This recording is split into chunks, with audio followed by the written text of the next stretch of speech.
mini Christmas present.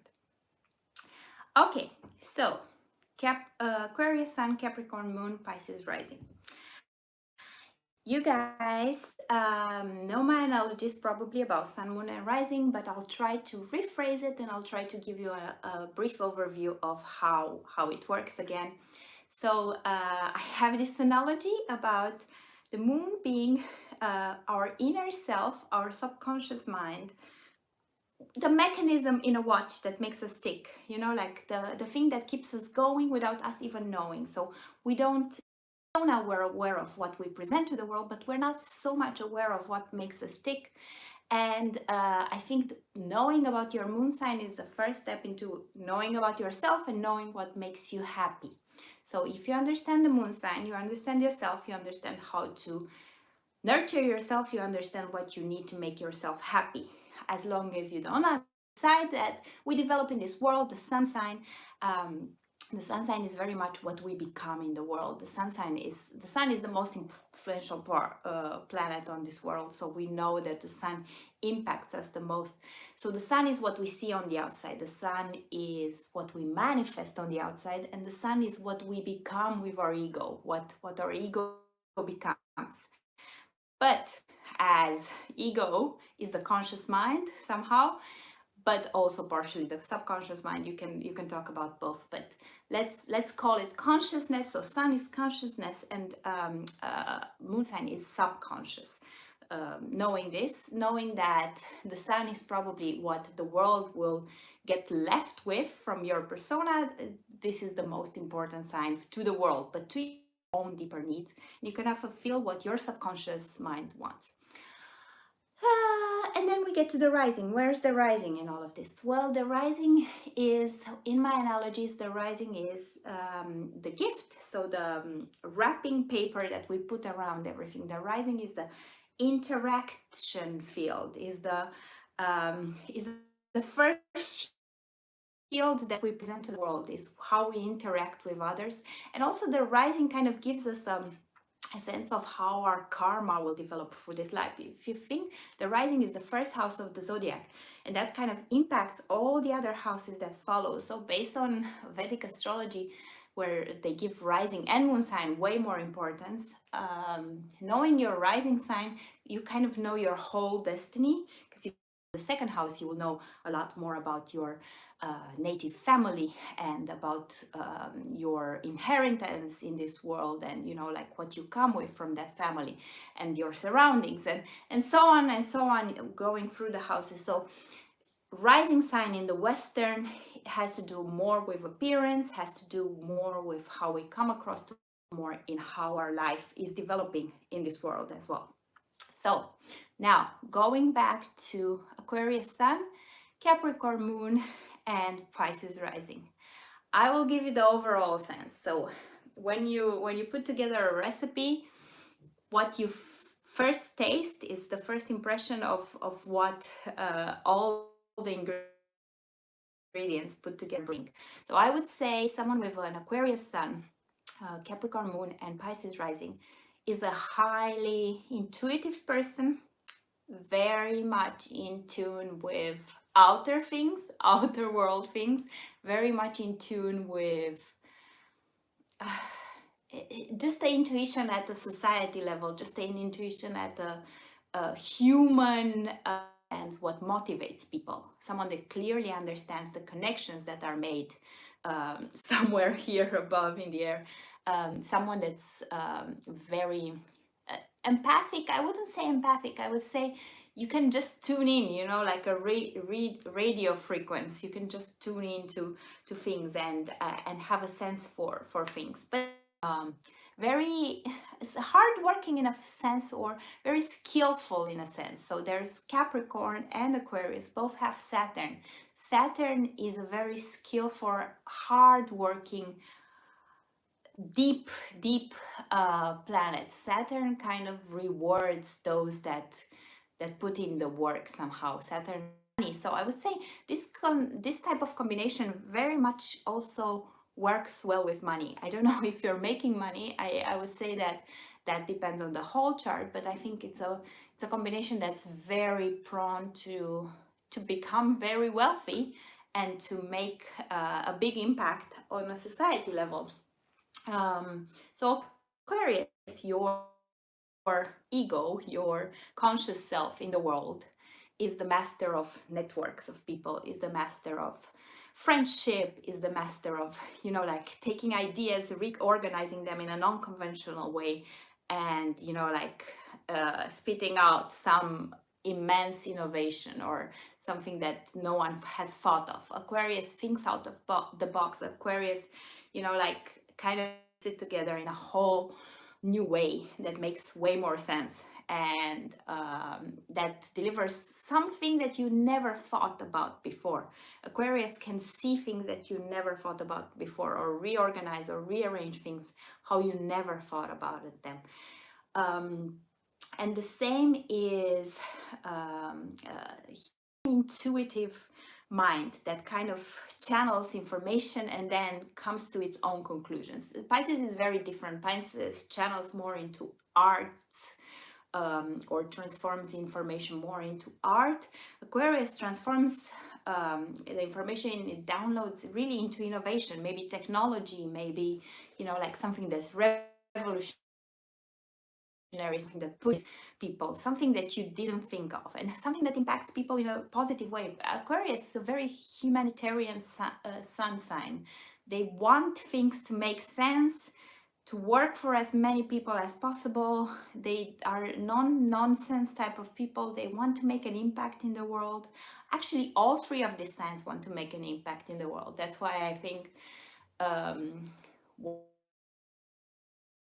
one is highly intuitive and highly in tune with different energies, but then also like moving things, movers and shakers, so your role as an Aquarian, it could be to lead networks of people, it could be to be at the head of an organization, and then you get your inner self, you get the Capricorn Moon. I have a video on Capricorn Moon. I suggest that you watch it. It's about the overachieving Capricorn Moon, sometimes pessimistic. I wouldn't call it pessimistic, but I would call it very cautious. I give a few examples of Capricorn moons, and one thing is, first of all, they are very charismatic because they have, like, you see how I get over the top here and there. Capricorn Moon can, contain energy and keep it Capricorn Moon type of level. George Clooney, Ryan Gosling, like that mysterious aura. So they are charismatic also, like Capricorn Moons are charismatic. But at the core, they know what's what. They are not naive dreamers, which maybe sometimes Pisces and even Aquarius at some point could be somehow head in the sky. They are not naive dreamers. They know what's what. They know what the world values. They know that they need to achieve what the world values. That's the one thing which people don't understand so much about Capricorns. They think, oh, Capricorns are so materialistic or so. No, Capricorn wants to reach the top of the hill, make the most impact out of there. They just want, they're a cardinal sign. They want to reach the highest human dignity. They want to reach what the world values. Because they are an earth sign, many times it comes with possessions as well, but Capricorn is way more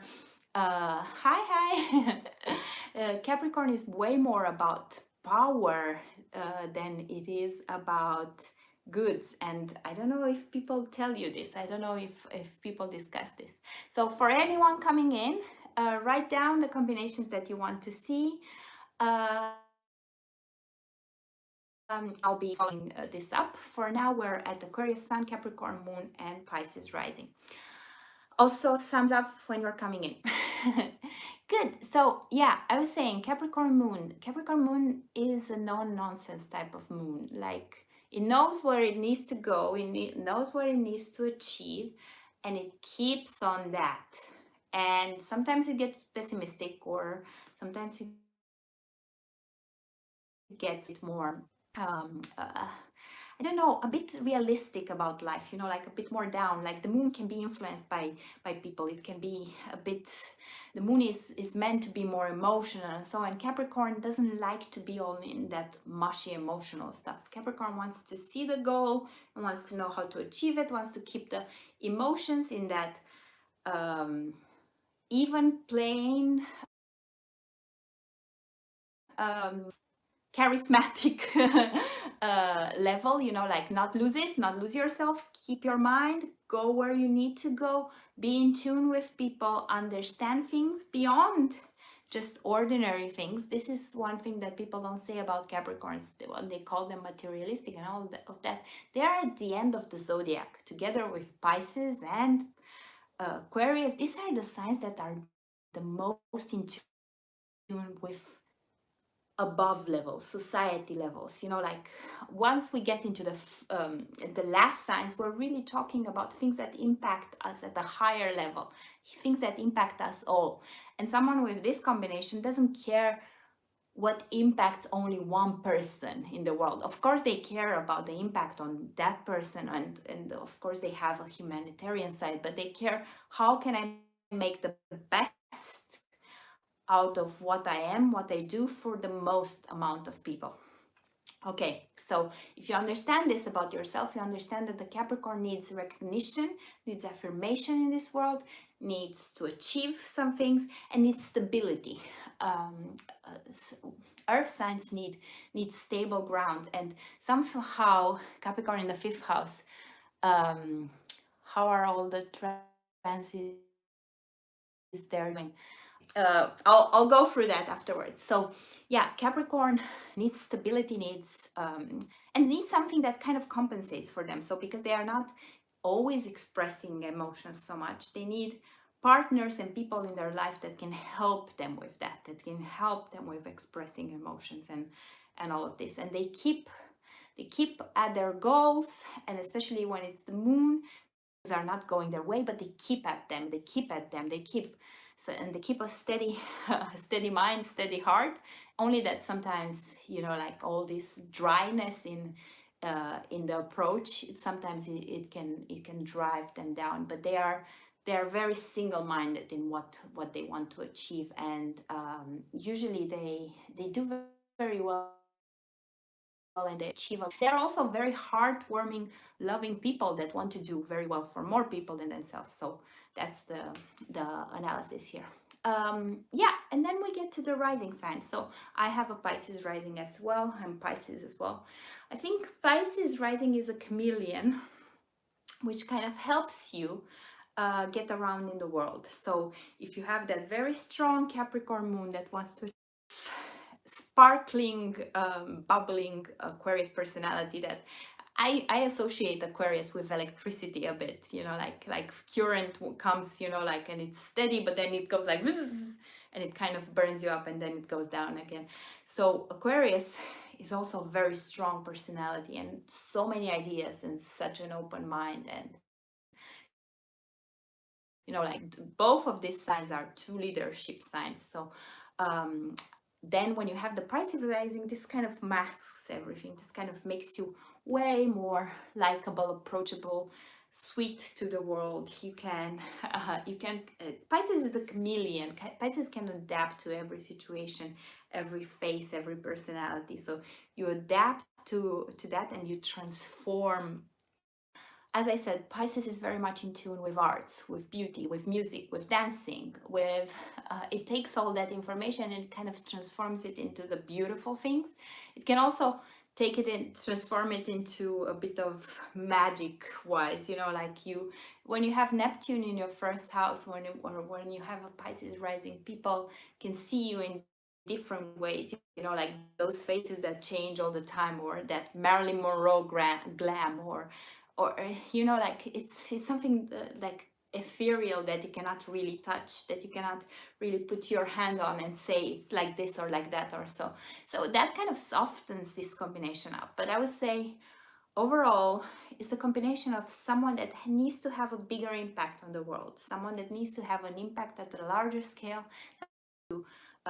be a leader and a leader of ideas, and uses that Capricorn force to take that leadership to the top. So I think where such a combination can go wrong, and many times I could see this happening, is you say, I don't need anything in life, I don't need any material goods, I don't need anything, I'm good with ideas, I'm living for you know, like for the humanitarian goals, but then you're not taking into account um, your Capricorn side, so you're not fully understanding then that you need to achieve, you need the remuneration for your goals as well, and you need leadership in a way, you need downloading all that information to be a leader in this world. Okay, good. So this was it. Let me know if you have any more questions. Then I got a random question, but I want to touch on it. Capricorn in the 5th house. How are all the transits there doing? Well, the transits have been, Saturn is going away. So Pluto has been there for a while now. So Pluto has been reshaping, reinventing Capricorns. Pluto has been taking them to the lowest point to the highest, to retransforming, like typical Pluto. Once you come out of hell, you'll be a lot more successful. And Capricorn actually wasn't bad for Saturn wasn't bad for Capricorn, and it won't be bad for Aquarius either, because Saturn is in its natal sign with both of them. So it helped them grow even further. So through this going to hell and back, it helped you grow. I think in the 5th house, it can have an impact on the love life, of course. It can affect creativity in a positive sense, though. I don't know about kids. I think with kids, it can make it harder, but I think with creation in itself, if you're looking deep within yourself to take creation out, this could be a good. If you guys don't have any more combinations, I think I have a few other requests on the channel that I can then cover. But if you're coming in and if you have any other combinations that you want to see, I can go for those. 1 second.